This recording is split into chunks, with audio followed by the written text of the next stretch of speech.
Apa khabar semua? Dalam video kali ni kita nak tengok tentang enjin 4 silinder yang paling power di dunia, iaitu enjin yang dibuat oleh Mercedes-AMG. Enjin ni walaupun kapasiti dia 2 liter saja, tapi untuk varian yang paling tinggi, enjin ni mampu menghasilkan kuasa sehingga 416 horsepower. Of course, enjin ni pakai turbo, tapi nak kata punyalah power enjin 2 liter ni 416 horsepower tu kan. Kalau pakai enjin NA, mungkin kena guna enjin 5 liter baru dapat power yang banyak ni. Dan enjin ni tak lain dan tak bukan adalah enjin Mercedes-AMG yang diberi nama M139. Enjin ni sekarang, kalau korang nak tahu, dia ada dalam kereta Mercedes-AMG A45S, CLA 45S dengan GLA 45S versi yang terbaru. Untuk model yang tak ada huruf S pula, dia orang masih pakai enjin yang sama, tapi power tu kurang sikit kepada 382 horsepower. Jadi kalau nak ikutkan 416 horsepower untuk 2 liter, maknanya enjin dia dapat menghasilkan dalam 208 horsepower untuk 1 liter kapasiti dia. Dan ini yang menyebabkan enjin ni orang panggil sebagai enjin 2 liter paling power di dunia. Of course untuk production car lah. Kalau untuk kereta atas track contohnya, mungkin dia orang boleh dapat horsepower yang lebih tinggi. Jadi kita tak boleh compare kereta production dengan kereta track. Kereta production ni bagi saya lagi susah nak buat sebab engineer kena fikir pasal reliability sekali dan bukan setakat performance je. Kalau enjin untuk racing atas track tu lain cerita. Dia orang just fokus untuk dapat performance. Dan kalau enjin tu meletup, dia orang just ganti je dengan enjin yang baru. Untuk production car tak boleh buat macam tu. Enjin mesti nak kena reliable supaya customer boleh pakai untuk jangka masa yang panjang. Lepas tu enjin tu pula nak kena tahan, tak kira dekat negara sejuk ke, negara panas ke, dia mesti kena maintain dia punya power output tu. Enjin M139 ni adalah varian terbaru dan dia datang selepas enjin M133. Jadi power output dah bertambah dan komponen pun banyak yang diubah dari enjin sebelum ni. Jadi jom kita tengok apa yang berubah berbanding dengan enjin M133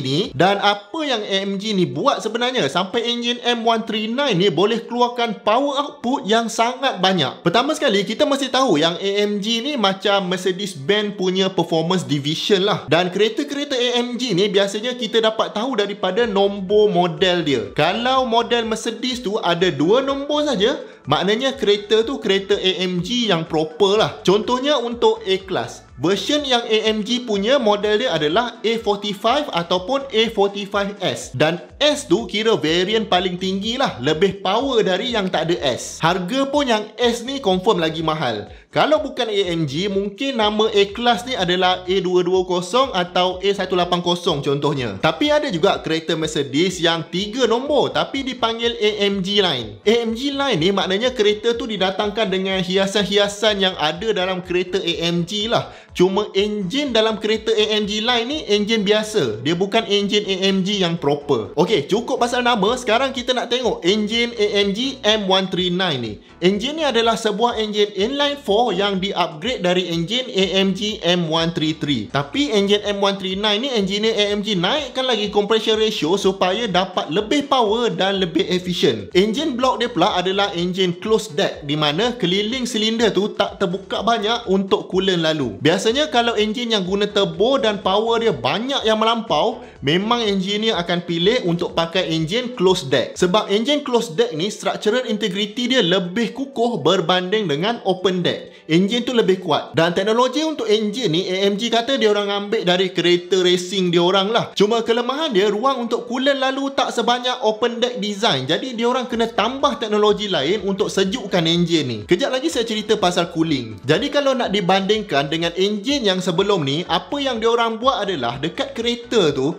enjin baru ni seolah-olah dipusingkan dia punya kedudukan tu. Maknanya yang depan jadi dekat belakang, yang belakang jadi dekat depan. Kalau enjin dulu, dekat depan kereta tu adalah exhaust manifold. Saya pun tak pasti kenapa dia orang letak exhaust manifold dekat depan. Mungkin sebab nakkan cooling untuk exhaust tu. Cuma masalah bila manifold ni dekat depan, pipe exhaust tu kena pergi pusing bawah enjin untuk sambung ke belakang. Memang pelik sikit kalau kita tengok dari bawah. Jadi untuk enjin kali ni, dia orang letak intake manifold pula dekat depan dan exhaust manifold dekat belakang. Jadinya tak ada lagi pipe exhaust yang kena lalu bawah enjin. Tapi kelemahan bila duduk macam ni pula, turbo tu akan duduk dekat belakang enjin. Sebab turbo ni dia kena duduk dekat dengan exhaust untuk dapatkan power yang lebih. lebih. Jadi pipe intake air yang masuk ke kompresor tu jadi panjang sebab nak dapatkan udara sejuk dekat bahagian depan kereta. Tapi ni tak jadi masalah lah sebab pipe intake air tu duduk dalam hood depan. Jadi disebabkan tak ada lagi pipe exhaust dekat bawah enjin tu, diorang boleh design kereta tu supaya lebih aerodinamik lagi. Enjin yang terbaru ni juga menggunakan twin turbocharger dan yang special kali ni adalah diorang guna roller bearing. Tapi sebelum tu, twin turbocharger ni bukan maknanya turbo tu ada dua tau. Turbo tu ada satu je. Twin ni maknanya intake turbo tu ada dua dan dia duduk berkembar sampailah ke dalam turbo tu. Tujuan dia adalah supaya exhaust kita ni tak bercampur-campur pressure dia setiap kali exhaust valve kita open. Dan bila diorang guna roller bearing ni, friction tu akan berkurang dan turbo tu akan lebih mudah berpusing. Dan anda jangan terkejut tau, turbo ni untuk enjin ni dia boleh berpusing sampai 160,000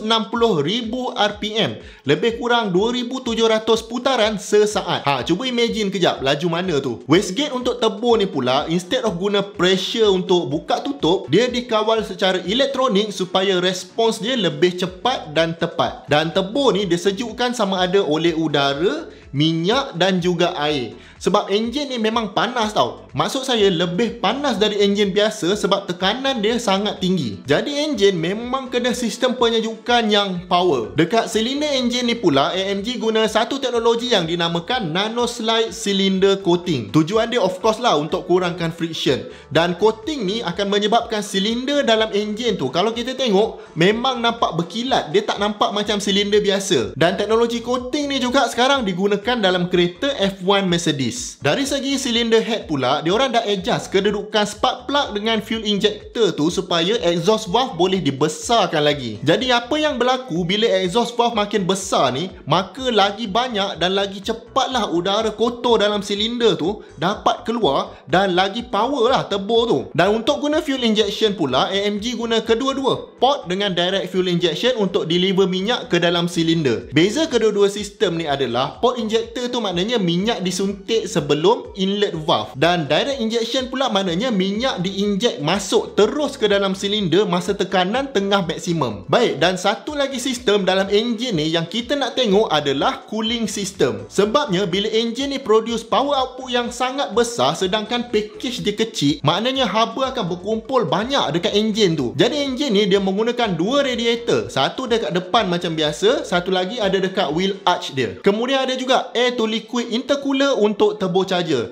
Dan semua sistem radiator ni dikawal oleh electric pump dan paling penting sekali, pump ni dikawal secara berasingan dari kelajuan enjin, maknanya ECU lah yang kontrol ikut keperluan. Tujuan dia adalah supaya bila nak warm up kereta, ECU akan sengaja lambatkan on pump ni supaya kereta cepat panas. Dan bila kereta tengah panas pula, ECU akan on pump tu cukup-cukup je supaya enjin tu beroperasi dengan optimum. Dan satu lagi, kalau dekat Malaysia ni, lagilah penting sistem cooling yang mantap sebab cuaca luar yang panas. Dan kombinasi benda-benda ni semualah yang menjadikan enjin M139 ni sekarang enjin 4 cylinder yang paling power dalam dunia. Of course lah, ada banyak lagi faktor lain macam tuning dan juga dia punya software. Cuma harga dia je lah nak kena bersabar sikit. Korang teringin tak nak pakai Mercedes AMG ni?